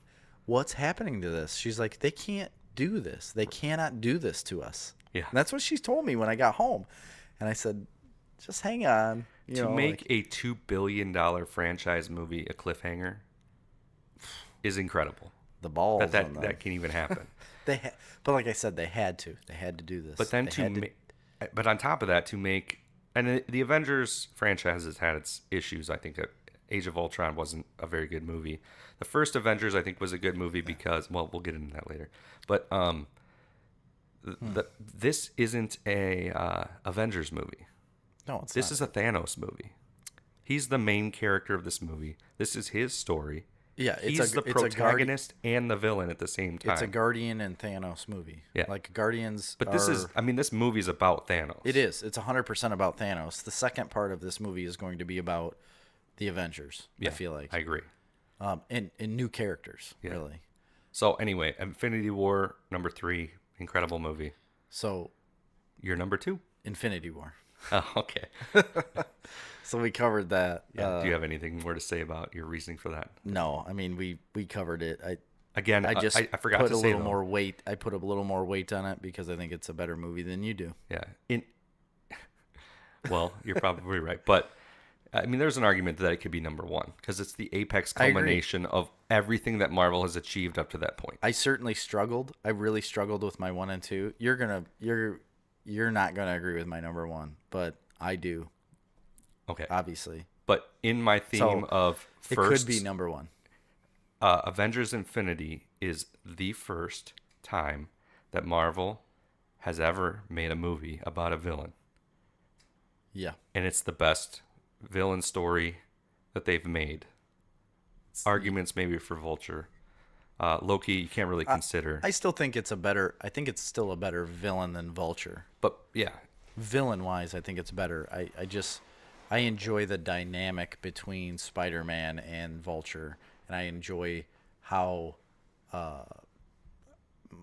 Michael Keaton played Vulture. Right. I don't think the story of Vulture is better than what Thanos is, and by again, any means. They made a movie about a villain. Yeah. And they did it really well. So, that was your number 2? That was my number 2, Infinity War. My number 2, after our heart-wrenching discussion of Infinity War, I'm reconsidering my positioning here because I think I'd switch Infinity War to number 2 after that little, Yeah. But I had number 2 at Doctor Strange. Okay. I don't argue that. I'll tell you why. Again, going with my first thing here. First of all, taking an unknown character Yeah. and Big time unknown. the ability of Marvel to have the clout to go out and get an actor like Benedict Cumberbatch Yeah. to play this character, to me, blows my mind. Yeah. That he would Do that. do that, and then not only do that, but be perfectly cast. It's Robert Downey Jr. level casting. Oh, easy. Easily. He has the perfect charisma. He has the perfect humor. He has the perfect Do you think ego to be Doctor Strange. I mean, it's Do you think the build up from these movies, so like the growing weight of every single movie coming up, has garnered like why they get these people? for sure. So how did they do it with Robert Downey Jr.? Because he was in such a bad way? Yes, nobody would cast him in anything. So it just was basically luck. Pretty much. That started all of it. Yeah. It's lucky that they got Robert Downey Jr. and he was so good at it Yeah. to build the franchise. Right. That's what happened. And Like, isn't that wild? my concern with Doctor Strange is by going out and getting such a big name actor that you have to then continue to afford that big name actor. I think they're gonna afford him until they don't need to. I don't think so. They're setting him up as a long time run here as Doctor Strange. He's going to be the head honcho. I don't agree. I think they're gonna get one more standalone movie out of him. Well, maybe. That's it. I think they're gonna obviously he's gonna be in Endgame, and I think he'll have one more standalone movie after that, and then he'll be done. No, absolutely not. No way. He's going to lead the next generation of the Avengers. You think so? Absolutely. Yeah. I'm positive Captain Marvel's going to. Well, I don't know. Anyway, back to Doctor Strange because I want to Oh man, I'm gonna talk about fight why you it's at over number this. 2. When I went to see Doctor Strange, again, I'd never seen anything like it at the movies No, ever in no, my you- entire life. No, you have not. And visually, it's unbelievable. Yeah. And you might watch it at home on your TV and not necessarily understand what I'm saying, but to see it in a movie theater in 3D is incredible. Mm-hmm. But it's really the casting on that and the humor and just how deep they've dove into trying to make a perfect movie. And I wish I could. What's the guy's name that? It's like his sidekick. What's his name? Oh man, is it Juan or No, I can't remember either. he's a gem. Yeah, He adds to this movie big time. If he wasn't in it, I think it'd be a different movie. yeah, Because you need him as the, not necessarily comedic relief, but just a offshoot of how somewhat egotistical Doctor Strange Absolutely. is. You know what I mean? Like he adds a little bit of softness to the dynamic there. yeah, You know, and you need him to do that, but yet he's still like a strong part of the movie. You know, he's like a strong character. yeah. So it's perfect. It's like perfect how they work together. They can work together so well, but yet he can still be somewhat like goofy. Yeah. In a way. He's serious but goofy at the same time. I don't know. I totally know what you're saying. And, it's not just that casting all around. Tilda Swinton. Oh gosh, She's she's great in it. phenomenal. You can't give her a bad role, I don't No. think. But She can literally be anything. I think that I also love the whole, and, the part where he's dying to a Continuously. Dormammu. And keeps coming back. Or Dormammu, as Dormammu, Kevin yeah. Smith would say, but Dormammu. I don't like saying Dormammu. I like Dormammu better, to be honest. Well, I don't know if people caught that, but he died over and over again. What would be thousands of years, Yeah. right? Yeah. Like for lifetime, generations. Yes. They show you a little bit of that. No, but he just But- continued until it ended. Yeah, but I mean, in the movie, it's 20 minutes. In the reality of that world, to him, it was hundreds of years. I don't know how many Oh, years. it was of more dying. than that, I think. thousands and years, maybe Yeah. millions of years. of Yep. him dying and sacrificing himself over and over and over and over again. And I Just think they could have given that a little more emotional weight. I agree. It's hard. That was hard to do. I think it was insane that they even made the character of Dormammu relevant. Yeah. You know what I mean? Like that's an out of this world, legitimately out of this Right. world character, but that's hard for people to grasp. Yeah. There's a lot about Doctor Strange, and But and they did it, and it worked. they maybe I love skim the it. surface a little bit, and they do, they do. It's hard to believe that in that short amount of time they go from nothing to being the Sorcerer Supreme. Yeah, Where in reality, in the comics, it probably would have been decades of studying. But sure. I don't really know that, but it's again, it's a visual. It's like nothing I've ever seen before, and that's why I got it at number 2. Yeah. My number 1 is something you probably are not going to agree with. Okay. We've talked about it a lot already. But you already put Ant-Man at 10, so Well, right. It's Guardians of the Galaxy 2. okay. I freaking love this movie, Chris. Yeah. It is my favorite because of the aspect of there's a double dynamic here. There's the main story of Star-Lord and his dad and figuring that whole thing out, and like being like part of the universe and getting that power, and then realizing like I don't want this. Like, I don't want nothing to do with this because you're wrong, and I don't want to be with you or around you. But then there's also the struggle, which has been present before this, between I always forget people's names while we're recording. Between the green girl, Gamora, and her sister. Yeah, Nebula. That part is also amazing. She crashes that plane down, and they're fighting there, and then she like comes to the realization like I just wanted you to accept me as a sister. Right. Like I just wanted to be your sister. I wanted you to notice me. Like our dad kept taking pieces of my body away because of you. Right. You had no idea that this was even happening because you were like the goody two-shoe daughter that did everything right. And I'm over here getting my eye taken out, my arm cut off, my foot taken, and now I'm this cyborg thing. And that like hit me like watching this movie because number 1, I love Amy Pond. What's her name? Karen Gillan. Yeah. I freaking love her Yeah. as an actor. One of my favorite actresses. She does everything right to me. And even when she's... I even lived that short-lived show. I even like that short-lived show, Selfie. Yeah, I know. I watched it too because I loved it. can't not watch her. Yeah, she's And incredible.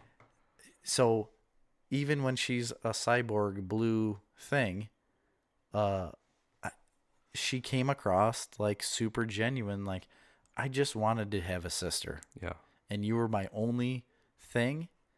And you basically like betrayed me. Yeah. And now look at what I have. Like, I have nothing. I am nothing. And you are like winning over the galaxy, and our dad still loves you, and you're trying to Kill him. Yeah. Right. You know, and I just love that double take right there. It's like 2 movies in one, even though it's about Star-Lord, obviously, but I like that a lot. And then in between all of that, you have a ton amount of humor, and then at the end, it's another whammy with again, I can't freaking remember names because I'm dumb. With Yandu. Yeah.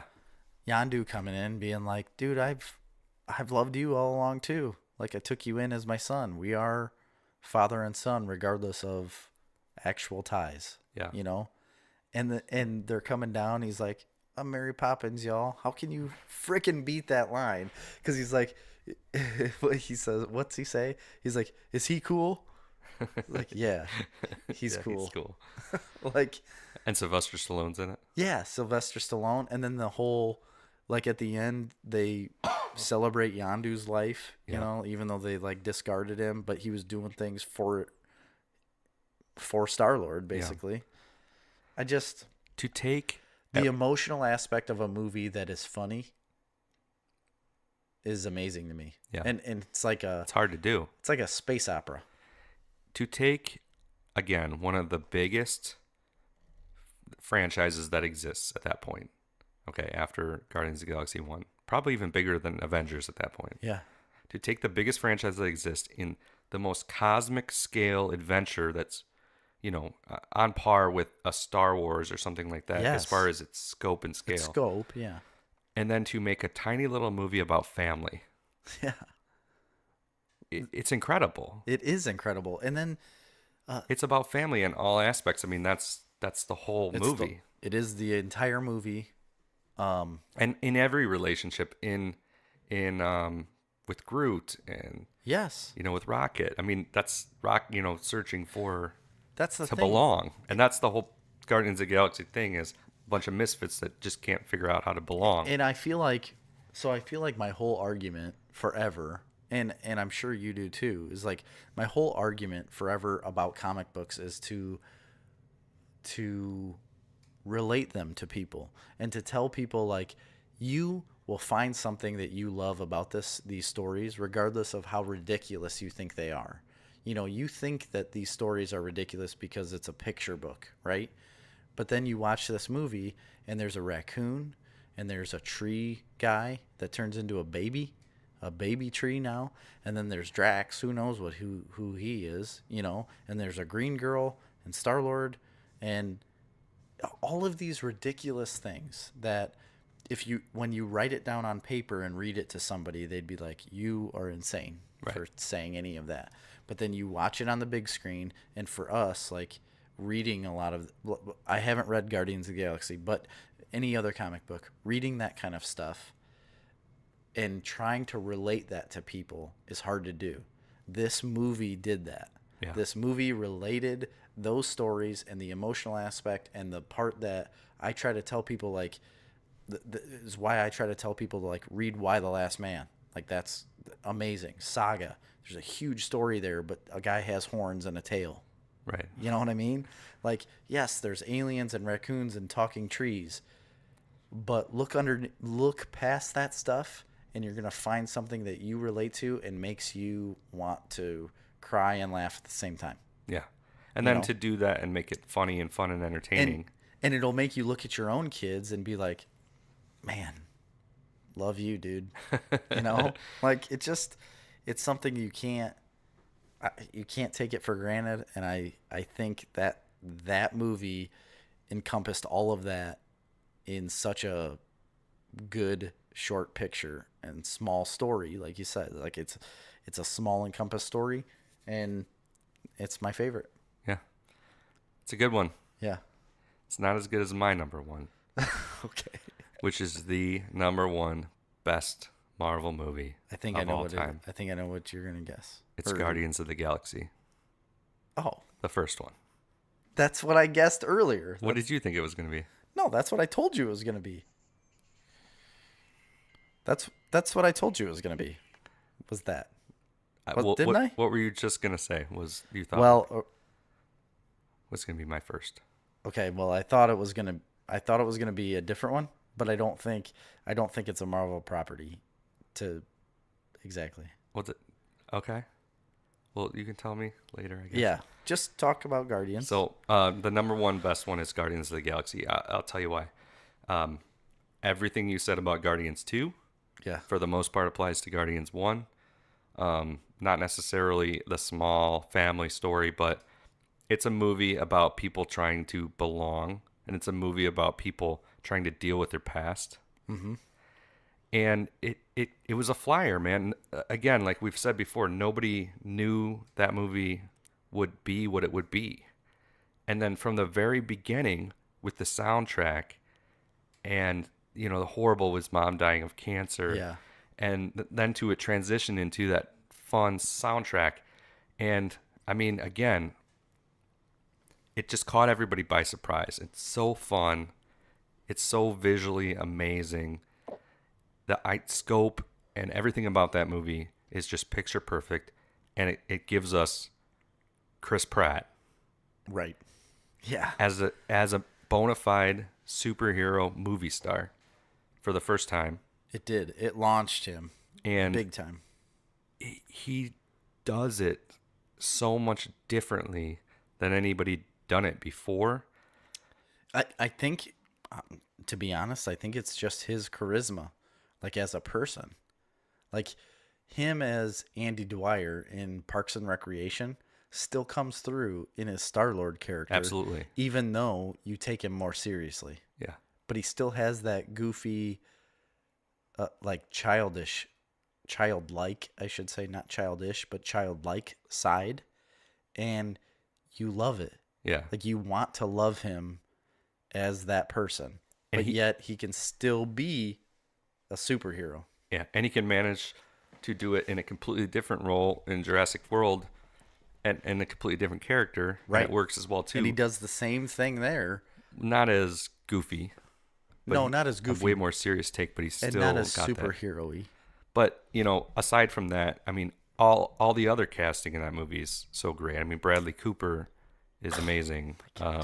That dude has blown me Michael away this whole Rooker year. is amazing. Have you seen Stars Born? Not yet, no. Oh my gosh. I really want to see that. Holy smokes, dude. But back to Guardians. It is just something so different. And to take an unknown property, like I said, on a Wednesday, and then Friday have it be on every kid's lunchbox, and have it be the best thing ever. It's amazing to me. And part of that's the soundtrack, and part of that's that comedy, and part of it's the, again, going with firsts here. It's a sci-fi movie. Absolutely. It's not a superhero. There really aren't any superheroes in it. It's not a comic booky type of movie. It's a sci-fi movie. It's more on par with Star Wars than it is with, Iron Man. It's nothing like Iron Man, Captain America, Thor. It's nothing like any of those movies. You're right. It's completely different. And it's because of the characters. Again, like I said, you take a bionic raccoon and then a tree. I don't know how he was made, but that's a sci-fi movie. Right. That's not a comic book movie. And it's I think, and maybe you can correct me if I'm wrong, but it's really the first attempt at Marvel or any comic book movie to this point of world building. Yeah. Of building a different world. I shouldn't say any movie. I mean, they've tried it with, Green Lantern maybe, or some of the other ones like that. Not successfully. But it's building out a whole nother world and universe. And yes, part of it takes place on Earth at the very beginning. But that's it. That's it. There's just a really... John C. Reilly. Great. John C. Reilly. What part was he in? Oh, he was the commander of the...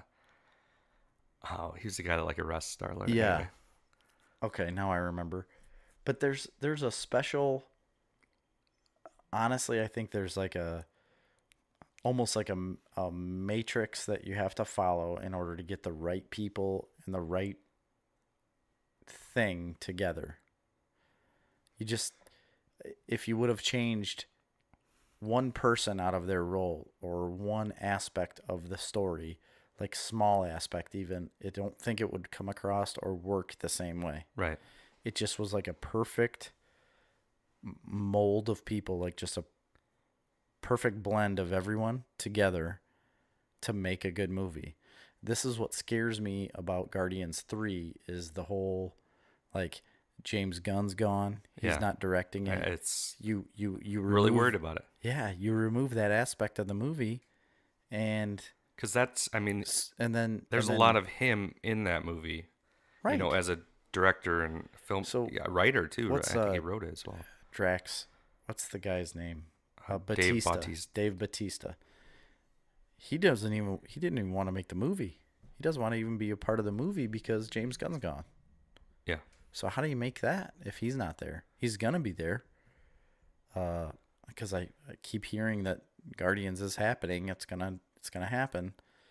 But James Gunn's not gonna be a part of it. So how do you recreate that? I'm super worried about that film. I want it, as you and I could both attest to. We want this movie to be great. Right. We have it as our number ones. You have Guardians. I have Guardians 2.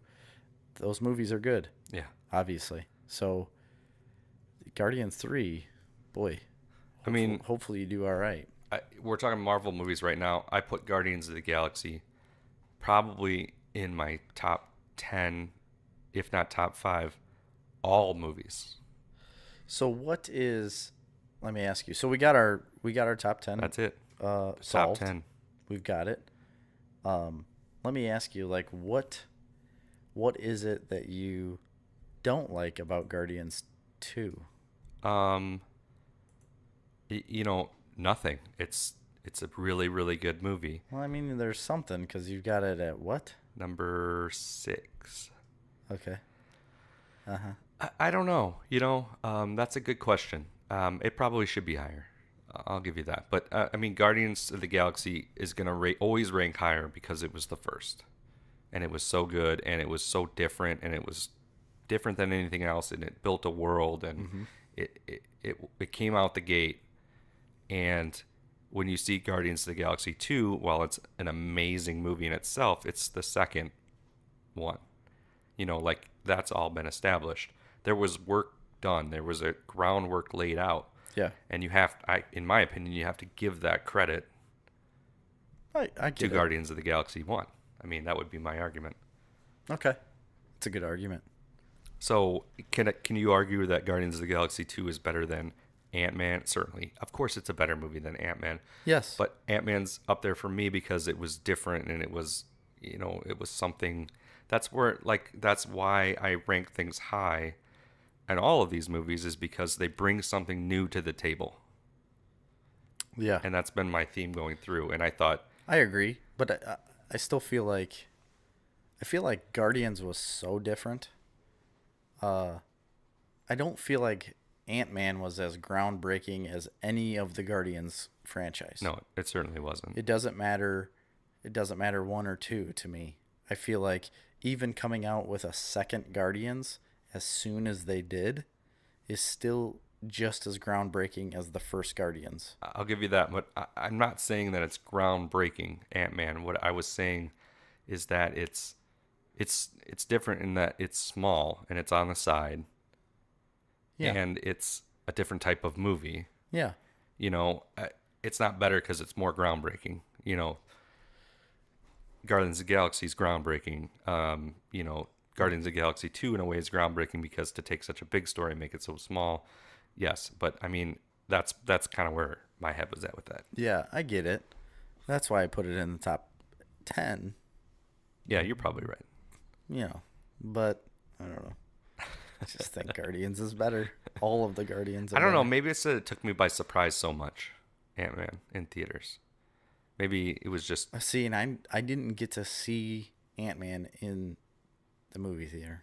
yeah. I saw it after it was out. Surely that makes a difference. It absolutely probably does. Well, I'm sure Jerry, it do you does. have any honorable mentions? I do. We're going pretty long, so we probably Yeah, screw it. We'll go as long as we want. it's up to you. We're at 2:26, so this is gonna be the longest. That's fine. Let me pull up my list again. So, honorable mentions were gonna be. First of all, They didn't have to be Marvel, like Marvel I titles. mean, I thought. yes, this is Marvel Cinematic Universe. Okay. Well, I'm trying to let me look to see if this was the case that it had. I can't remember. Just say it, and I'll tell you whether or not. Deadpool. Deadpool is also in my honorable mentions. Hallelujah. Because I don't remember if it had Marvel in the beginning of the movie or not. It did. And, I mean, I know it's a Marvel title normally.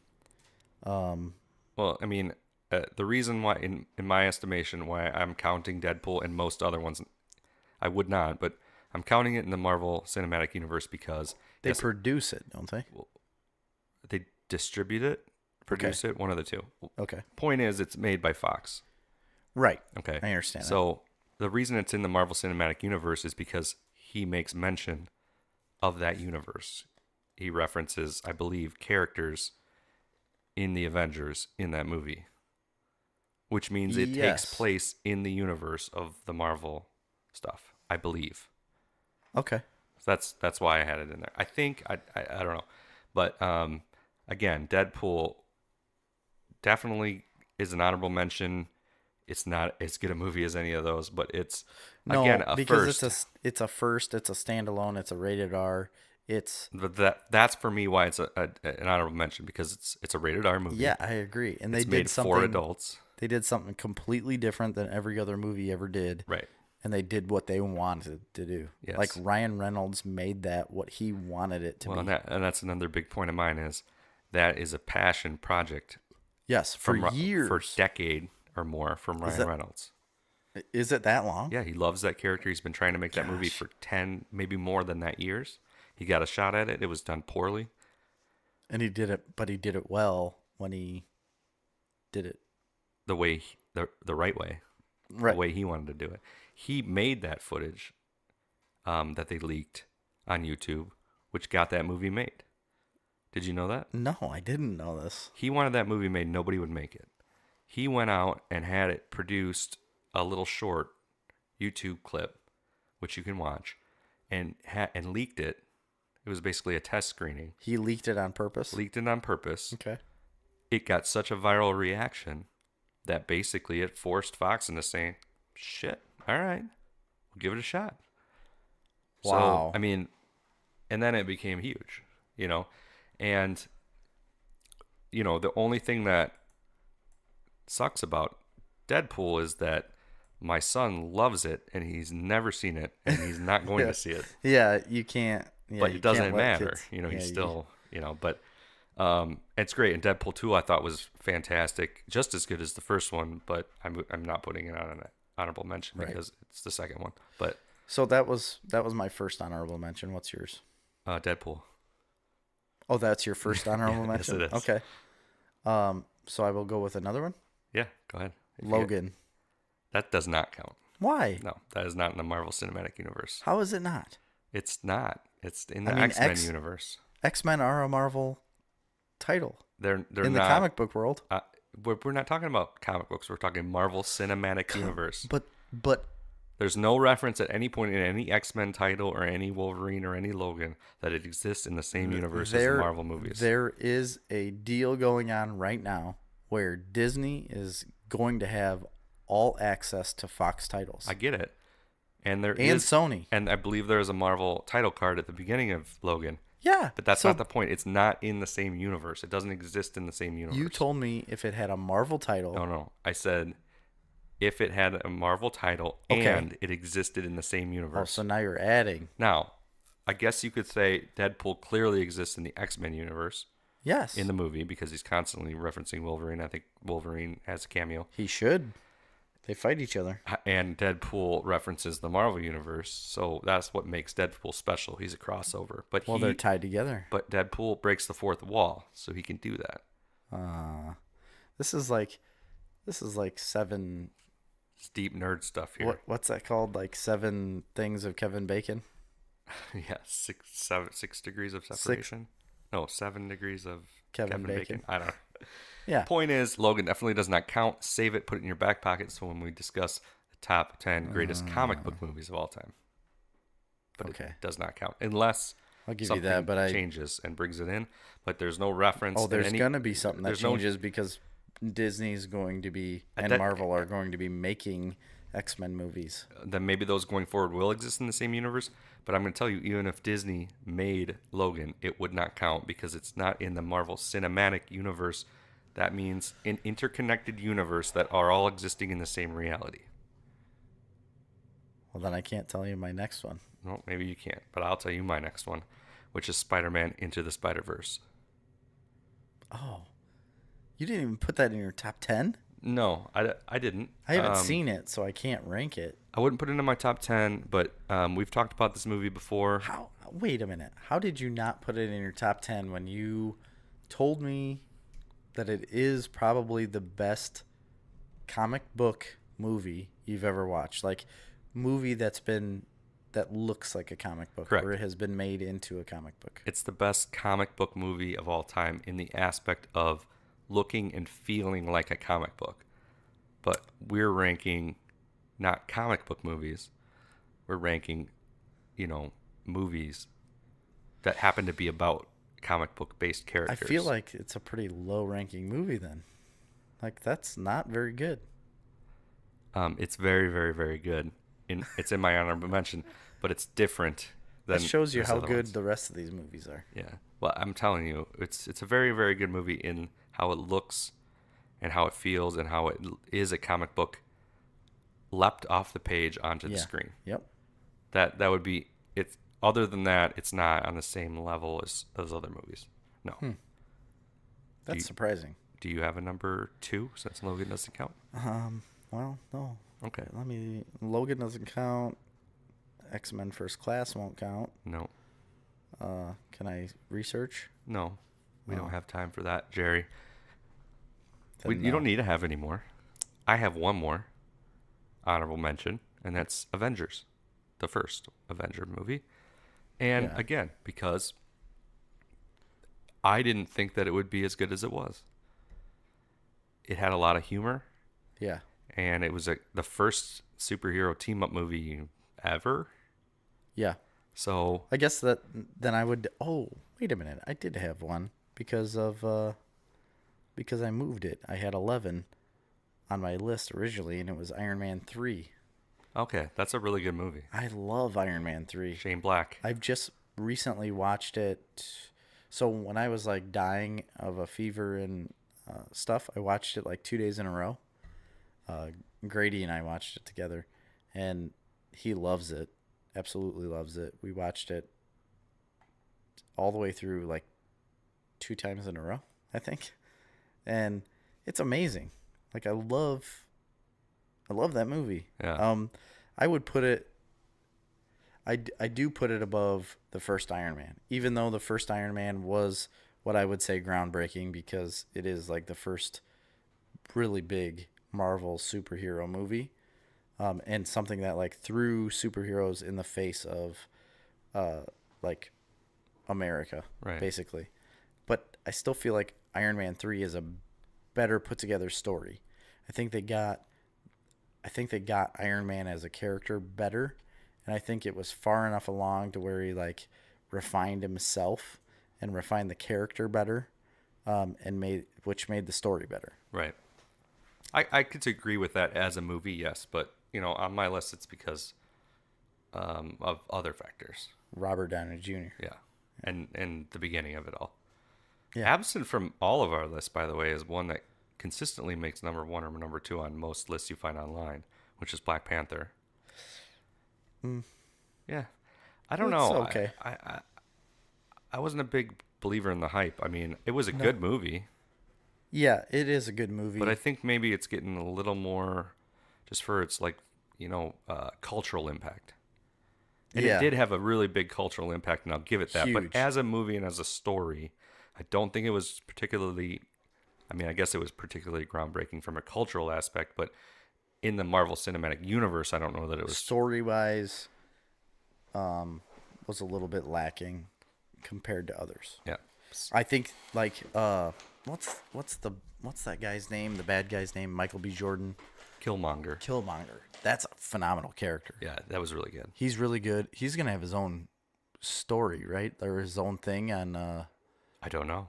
Yeah, I think they're writing, or have made, or are making his own storyline. Huh. And like not necessarily a movie, but I think they're doing a show. Oh, Thought okay. they were doing a show. On the Disney app. Yeah, Oh, interesting. for him. I'll check that out. He's good. He's great. He's Oh yeah, it's a phenomenal character. bona It's fide really- movie star right there. Yeah. Have you seen Creed? Not the first one, yeah. Yeah, It's incredible. I have not seen Creed 2. Creed 2 looks like it's gonna be really good. It's already out and out of It theaters. is? You missed it, bud. No way. I think it came out before Christmas. For real? Yeah, it might be still in theaters. I'm not sure. But Oh man, I'm way behind on that. I definitely didn't think it was out yet. yeah. So anyway, that's the top 10, folks. That's all we got. That's it. So, We're not going to do what we're watching this time because because I haven't watched much, to be honest with you. because time. Yeah, we don't have much time. So, thanks for listening. Hopefully, you got something out of this top 10 that you didn't get before. Watch some of these movies. Give us feedback. That's Yeah, for what we sure. want. We'd like to hear more of your thoughts and what you'd like us to do. And also keep an eye out on social media because we're gonna be doing something with these giveaway stickers. So Yes, you want to be a part of that. for sure. You need a sticker for your laptop, a sticker for your car, a sticker to put on your Trapper Keeper. A sticker to stick on a sticker. Yeah, you're gonna want these ones. You can stick it. I got clear backed like ones that can go on a window. They look really cool. We've got everything that you would need for a Snarf Talk sticker. Yeah. All your Snarf Talk needs are met right here at Snarf Talk. With a sticker. All right, folks. See you next time. We'll see you.